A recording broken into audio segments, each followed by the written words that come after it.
Hi, this is Kip Twitchell. I'm on a flight from Sao Paulo, Brazil to Dallas, Texas. I thought I'd talk a little bit about business events and measurement.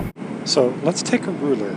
A ruler was created at some point when someone decided what the length of each measurement unit should be. As Mr. Crosby has noted, that each segment of the ruler is called a quanta. Quanta are small little pieces that are arbitrary divisions of something that needs to be measured. For example, this spreadsheet is an example of my exercise tracking spreadsheet. I have noted that if I track my exercise, I'm inclined to do more of it. Thomas S. Monson has said that when performance is measured, performance improves. When performance is measured and reported, the rate of improvement accelerates. Consider the different kinds of measurements we have.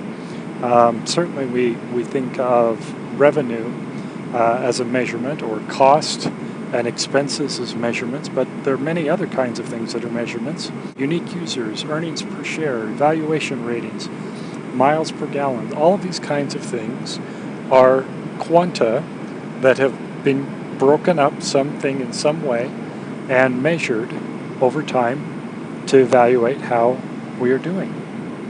Let's go back to the transactions we talked about in episode 1. Remember, we also spoke of balances. Balances are additions of transactions. So if you add up transactions, you can create balances. Transactions could be thought of in simple terms as quanta, whereas balances tend to be measurements. Now, the world of business events is not the total world of events, and there's many more events in the world than there are business events. And there's more business events in the world than there are transactions. For example, biking 10 miles is an event. 4 different customer calls is something that could be considered a business event, although not a transaction. The purchase of $10 worth of supplies would be a transaction. A business event is anything that the business wants to plan, execute, control, or evaluate.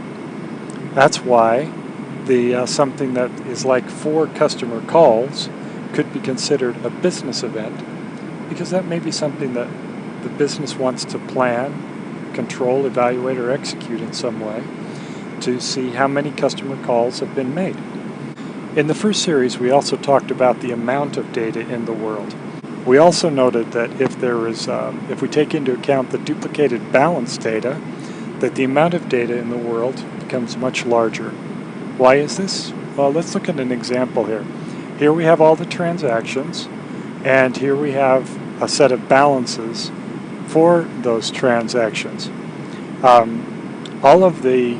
All of the data exist in the transactions. These balances are all created from the transaction. The only input that's needed is the transaction. We've added up and created one type of balance in the previous slide, which was the amount by customer. But there's also another set of balances we could create from these transactions if we were to add up the counts. Customer ABC has 7 transactions, whereas customer XYZ only has 4 transactions. But this isn't all the balances that could be created off of this set of transactions. Another set of balances could be created, which would be by year. In 2007 and in 2002, there were multiple transactions in each one of those years. So the number of balances is less than the number of transactions still. So you can see right here, just from this little simple example, that we're beginning to duplicate transaction data many different times as we begin to create different kinds of balances. Now, one more important point is the idea of reconciliation. Notice that we can subtotal the balances and the transactions for both the amount and the count. In this example right now, all of our balances equal the amounts if we were to add up the transactions. Sometimes that's not always the case. Doing this process is called reconciliation. We'll talk about that a lot more in subsequent episodes.